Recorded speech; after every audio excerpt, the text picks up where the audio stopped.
Yo, what is up everyone? This is OJ over here from PlayerEssence.com and welcome to another PE discussion / news video that I have here for you guys. I would be completely shocked if the Nintendo NX, whatever form it takes, whether it's a portable or it's a console, does not launch in 2016.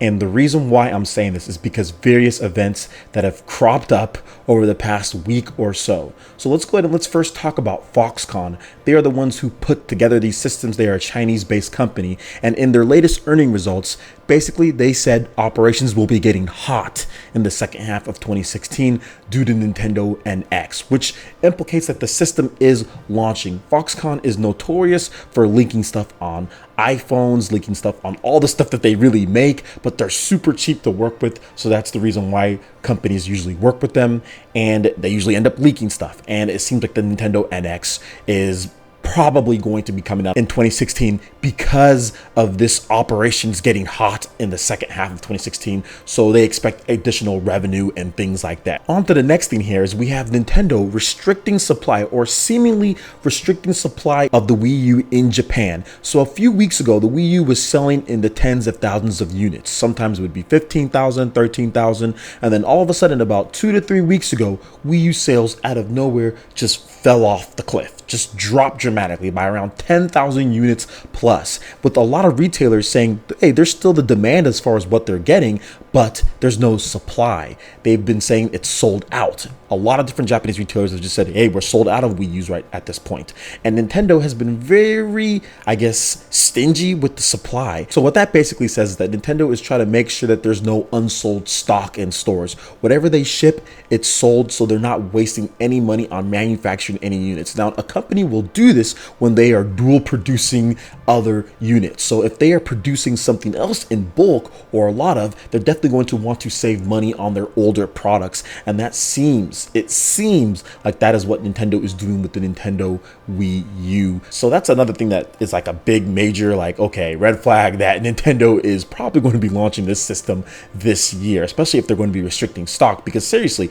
the Wii U is selling what it sells, tens of thousands of units. You had Mario Maker, Mario Tennis, and games like that pushing sales. Then all of a sudden it just dropped out of nowhere. And for the last thing that I'm going to say here, the pack in the first half, the game releases. Nintendo never packs this many titles. In 2016, we have, in the first half, we have The Legend of Zelda Twilight Princess HD, Pokken Tournament in the same month for those games. I don't know if Nintendo's ever done that in the first half as far as the Wii U goes. Pack 2 of like high quality games like that, you know, 2 of their AAA games in 1 month. That's like unheard of to me with Nintendo in the first half of the year.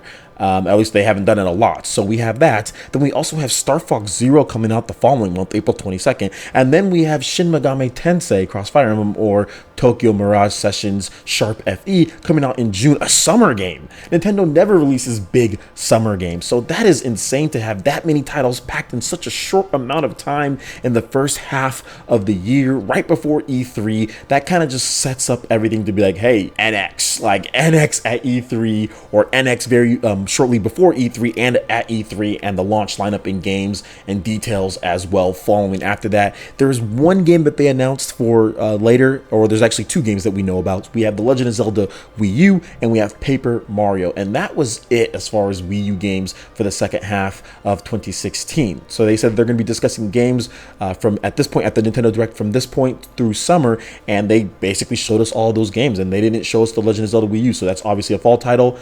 Paper Mario, that's obviously going to be a later title, a fall title as well. And I think that's really going to be it for Wii U. Unfortunately, but at the same time, it's cool to be in a new system. It's always exciting when Nintendo has a new system, and the fact that they're going to be potentially releasing and showing off a new system in 2016 is really, really exciting. But those 3 combined basically makes me say, you know what, this Nintendo NX is coming. It is coming this year because of those things. So let me know what you guys think in the comment section below. Are you excited for the Nintendo NX? Are you worried about it? Are you kind of everything? I've got a little bit of everything, but whenever Nintendo unveils new hardware, or when Nintendo's going to announce new hardware, it's always an exciting time in the game industry. So it's going to be really cool to see what Nintendo does going forward. All right, so that basically wraps it up for this video here. Make sure you hit that like button if you did like it. Lets me know you guys want more discussion videos and news just like this one. And also make sure you check out the description below. There you'll have links to all of the topics that I talked about as far as the source links and all that. You'll have that on PlayerEssence.com as well. All right, guys, thank you so much for watching this video. Please subscribe if you're someone new, and we will see you for the next video. Peace out.